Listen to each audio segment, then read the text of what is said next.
ಧಿಕ್ಕಾರ ಧಿಕ್ಕಾರ.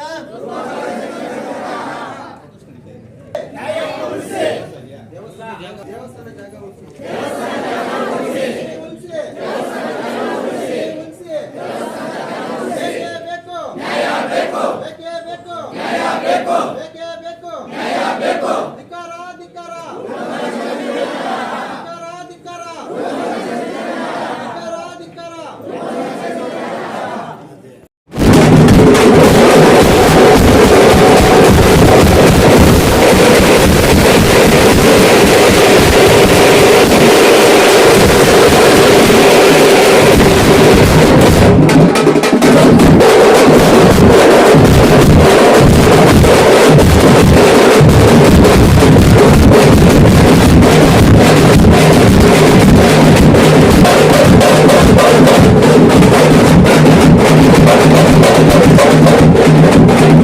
ಗ್ರಾಮ ಪಂಚಾಯತಿ ಸದಸ್ಯರು ಸುಮಾರು ನಮಗೆ 70 ವರ್ಷ ವಯಸ್ಸಾಗಿದೆ.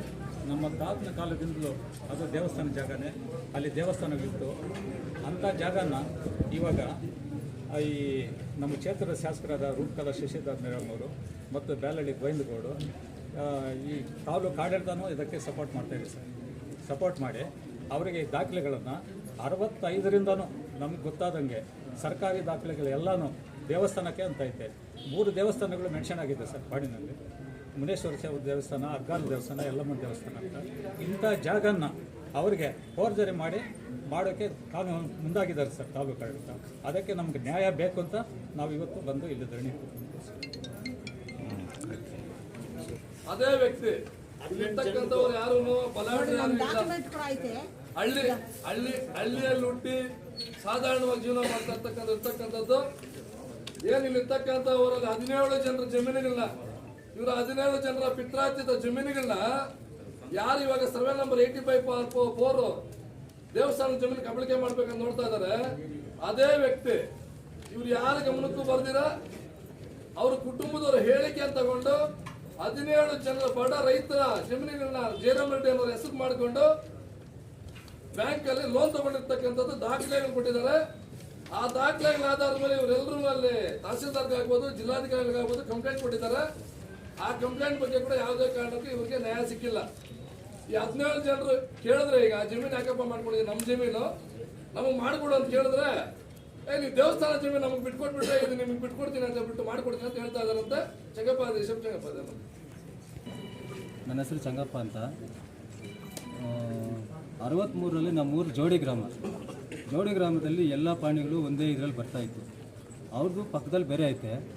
ನಮ್ಮ ಕಣ್ ತಪ್ಪಿಸಿ ಸೆಕ್ರೆಟ್ರಿ ವಿಲೇಜ್ ವರ್ಕರ್ಸ್ ಇರ್ತಾರಲ್ಲ ಅವರನ್ನು ಕೈ ಕಟ್ಕೊಂಡು ಇಷ್ಟೊಂದು ಸರ್ವೆ ನಂಬರ್ಗಳು ಅವ್ರ ಹೆಸರಿಗೆ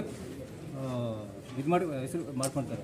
ಅದು ಹೆಂಗೆ ಮಾಡ್ಕೊಂಡ್ರೆ ಅಂದರೆ ಅವ್ರ ಅಣ್ಣ, ಅವ್ರ ತಮ್ಮ, ಅವ್ರ ತಾಯಿ 3 ಹೇಳಿಕೆ ಮೇಲೆ ಹೇಳ್ಬಿಟ್ಟು ಅವ್ರು ನಮ್ಮ ಸೊತ್ತು ಅಂತ ಹೇಳ್ಬಿಟ್ಟು ಮಾಡ್ಕೊತಾ ಇದ್ದಾರೆ. ನಮಗೆ ಆವಾಗ ಜೋಡಿ ಗ್ರಾಮದಲ್ಲಿದ್ದಾಗ ಟೆಂಡೆನ್ಸಿಗಳೆಲ್ಲ ಇದು ಬಂದವೆ,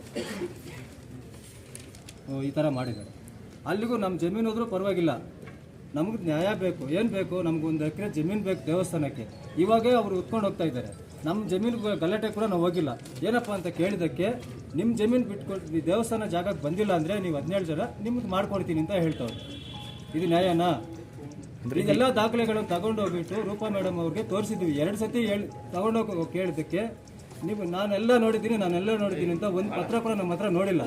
ಬ್ಯಾಲಳ್ಳಿ ಗೋವಿಂದಗೌಡ ಹತ್ರ ಅವ್ರ ಹತ್ರ ಹೋಗಿದ್ದಕ್ಕೆ ನೀನು ಕೂತ್ಕೊಳ್ಳೋ, ಅಣ್ಣ ನೀನು ಹೇಳೋಣ, ನಮ್ಮ ಜಮೀನುಗಳಲ್ಲಿ ಕಬಳಿಸಿದವರು ಅವ್ರಿಗೆ ನ್ಯಾಯ, ನಮಗೆ ಅನ್ಯಾಯ.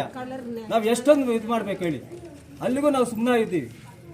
ಇದು ಸರಿನಾ? ಅದಕ್ಕೋಸ್ಕರ ನಾವು ನಮ್ಮ ಜಮೀನುಗಳು ಅದು ಹಂಗೆ ಇರಲಿ, ನಮ್ಮ ದೇವಸ್ಥಾನ ಜಾಗ ನಮ್ಮ ಪುರಾತನದಿಂದ ಬಂದಿರೋದು ನಮಗೆ ಬೇಕು, ನಮ್ಮದು ಮುಂದಿನ ಪೀಳಿಗೆಗೆ ಬೇಕು ಅಂತ ನಾವು ಹೋರಾಟ ಮಾಡ್ತಾ ಇದ್ದೀವಿ ಸರ್. ನೀವು 55/4 ಅಂತ ಜಮೀನು ಅದು ನಮ್ಗೆ ಬೇಕು ಅಂತ ಅವ್ರು ಹೇಳ್ತಾರೆ. 84/5 ಎಷ್ಟು ಎಕರೆ? 1 ಎಕರೆ.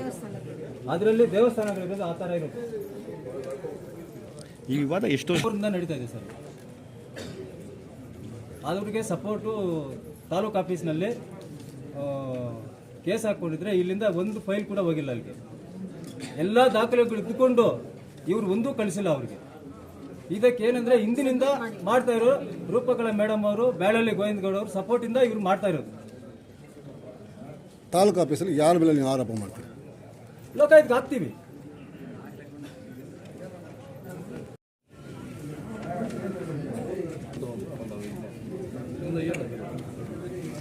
ಇಲ್ಲ ಅವ್ರ ಬಗ್ಗೆ ನೀವು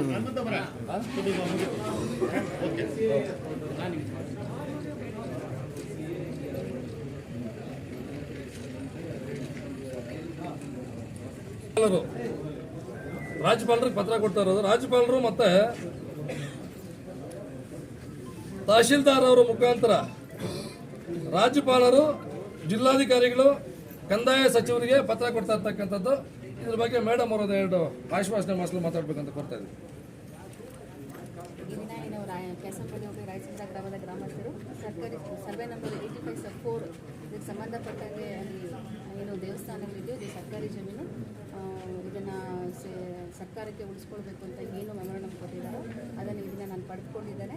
ಮತ್ತು ಇದಕ್ಕೆ ಸಂಬಂಧಪಟ್ಟಂಗೆ ಈಗಾಗಲೇ ನಾನು ಕಾನೂನು ಕ್ರಮ ಕೈಗೊಳ್ತಾ ಇದ್ದೀನಿ. ಮತ್ತು ಮುಂದಿನ ಏನು ಕಾನೂನು ದಾಖಲೆಗಳೇನಿದೆಯೋ ಹ್ಯಾಸ್ಟೋರಿ ಸರ್ವೆ ನಂಬರ್ಗೆ ಸಂಬಂಧಪಟ್ಟಂಗೆ ಮತ್ತು ಕಾನೂನು ಚೌಕಲ್ಲಿ ಏನು ಕ್ರಮ ಕೈಗೊಳ್ಳಬೇಕೋ ಅದು ಕೈಗೊಳ್ತೇನೆ ಅಂತ ಇದನ್ನು ನಾನು ಮಾಡ್ತೀನಿ.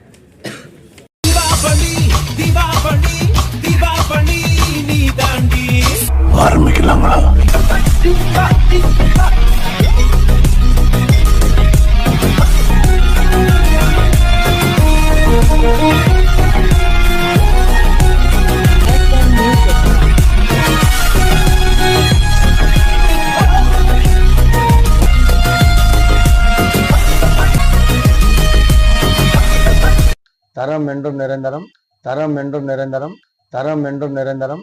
வாங்க.